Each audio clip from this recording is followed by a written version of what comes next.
Alright, what's going on, guys? So today we're doing the video on the 1988 CBR600. So I know I had talked a lot about this in other videos, or I had brought it up a few times anyway. Basically what happened with this bike is my friend had been lugging it around for a few years, or more like 10 years, and it had been in a barn fire. So when he got it, it was just a big box of parts pretty much. So, and as you can see, like there's some things that are still melted and everything, like this whole harness is basically just screwed. There's some pieces that are actually in pretty good condition. Like obviously this bike wasn't on fire itself. It was just whenever the barn fire was happening, it was within the heat enough for everything to start melting away. So like all the weak plastics and rubbers and stuff. So yeah, like this harness here, like that's just honestly, like it would still run like this.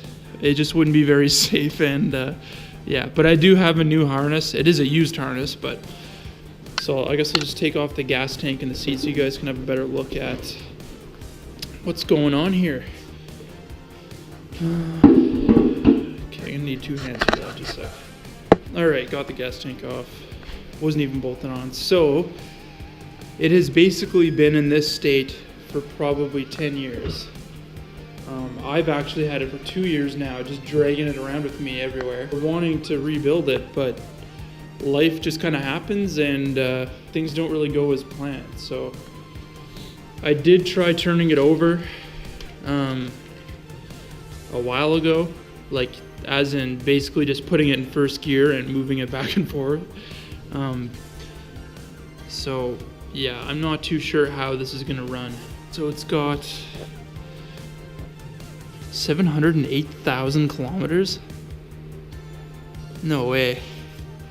No, that's got to be 70,000. Yeah, okay, wow, I'm an idiot. So obviously someone did some welding on this in the past, it looks like.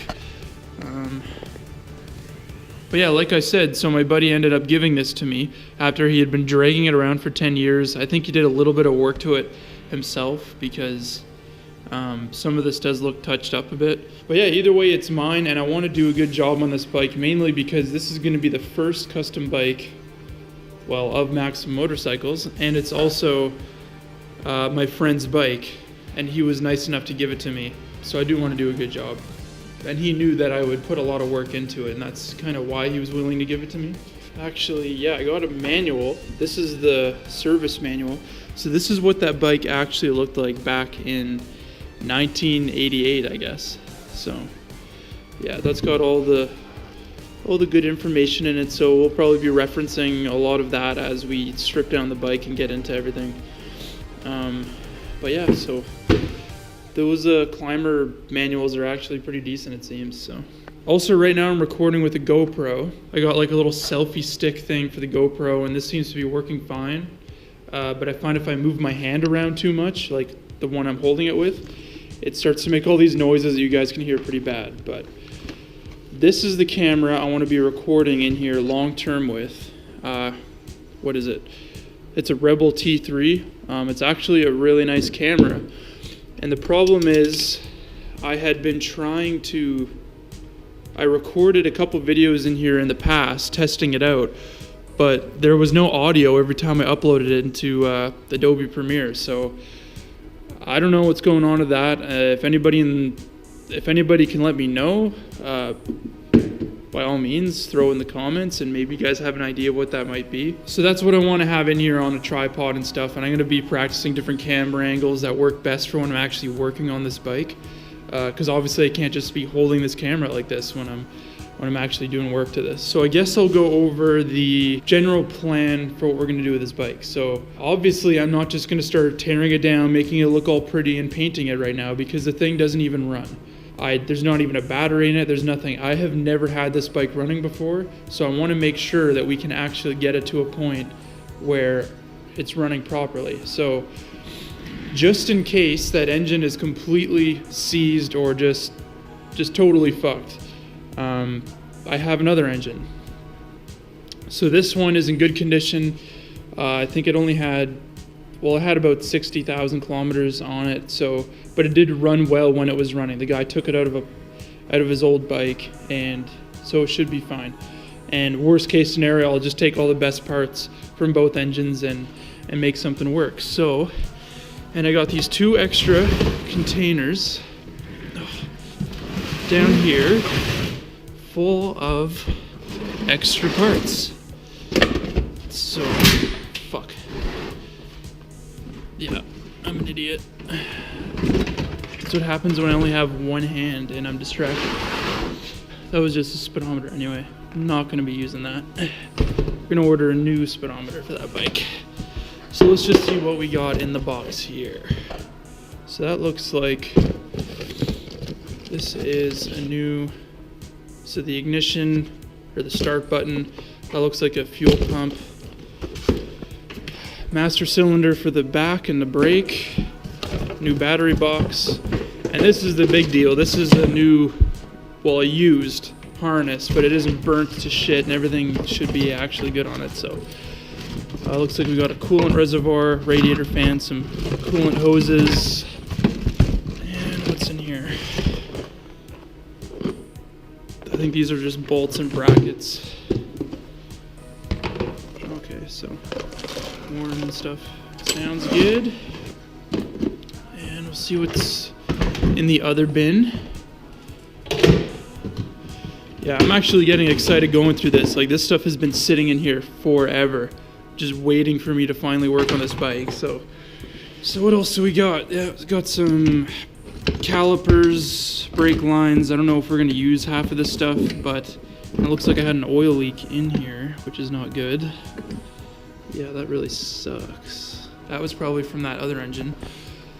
So this is basically a bike I just tore down, selling all those parts on eBay and stuff, but it's been a busy year and I haven't actually had time for that at all. So yeah, those are all the extra parts for the bike that we can work with right now just to get it running. Yeah, there isn't an airbox either, but technically I could run it quick without an airbox, so it's fine. Once we get the bike running, which is gonna be the objective of the next few videos, once it's up and running, that is when we'll finally just strip it all down right to the frame, every nut and bolt. And then I'm gonna sandblast everything.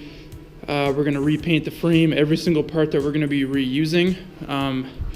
I don't know how to weld, but I'm gonna learn how to weld so we can re-weld this back piece and make a really nice frame for the seat. It'll probably end somewhere around here. It's hard for you guys to see right now, but I'm gonna do some concept designs on this bike before we actually start tearing it down. That way you guys can get a good idea of what my plan is for the bike.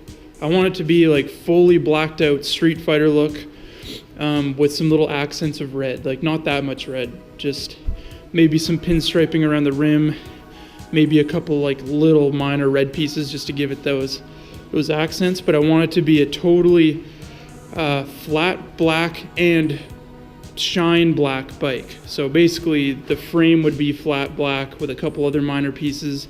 The tank would be a glossy black with the forks and all that stuff. So but obviously we got to take it one step at a time and just get this bike running. So that's kind of the main thing that we're going to be worrying about right now. So obviously we got a lot of work cut out for us here, but either way I was going to be doing this whether I do it on YouTube or not. So hopefully this is what you guys want to see, and hopefully you guys will enjoy this type of stuff, because either way I'm going to be doing it. So yeah, so I guess I'll just show you guys around the garage quick before we go and just kind of give you guys a quick idea on what's going on with the garage and what the plans are. So right now I just got some old wooden bench over here. That's going to be a welding bench and like a metal setup, and I'm going to get some nice cabinets over here to store everything and just make it look a little more pretty, I guess.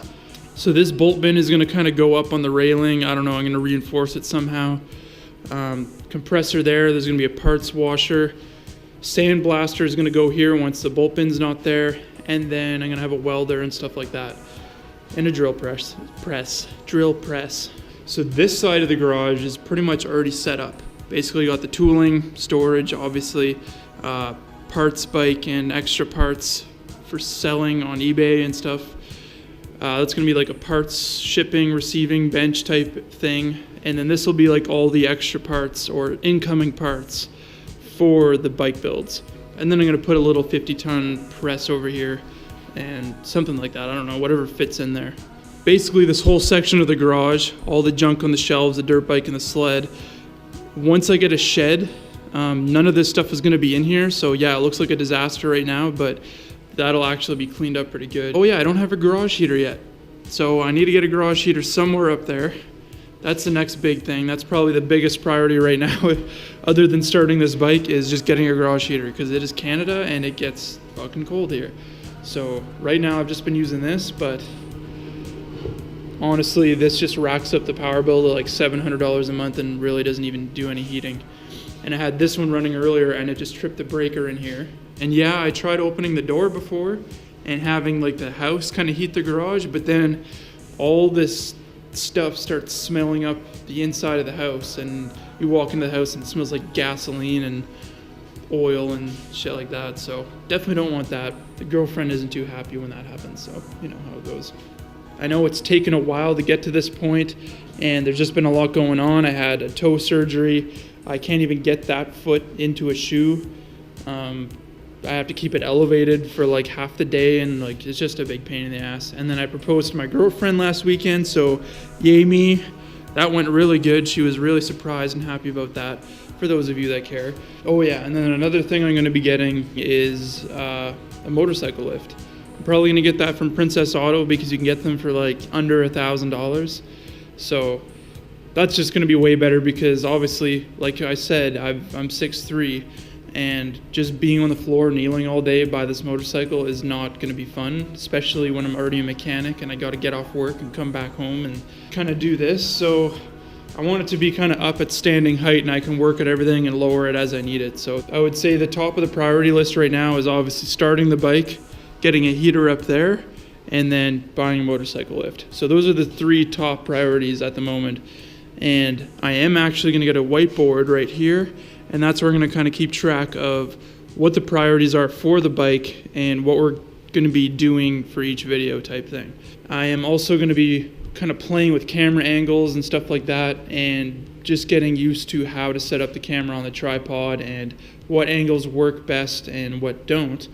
And I also need to figure out that camera over there. So I'm sorry if this was a boring video, guys. I can't really do anything too crazy because of my toe surgery, and I'm just honestly walking in the garage for a little bit to kind of get off the couch. And probably gonna go edit this video today and hopefully have it uploaded today, which is not a very normal thing. Usually it takes me like a week to get a video up after I record it. So yeah, so I guess if there's anything you guys want to know about the build, or anything I forgot in the video, put it down in the comments and I'll answer it as soon as I can. So yeah, follow on Instagram, go like on Facebook and on Twitter, and I'm pretty much going to be way more up to date on there than I am on YouTube, mainly because it's way easier to post a picture than it is to make a video and edit them. So anyways, I hope you guys enjoyed the video. If you did and you're new to the channel, please hit the like button, please subscribe, and hopefully you guys can join us on the adventure of rebuilding this entire motorcycle into something that looks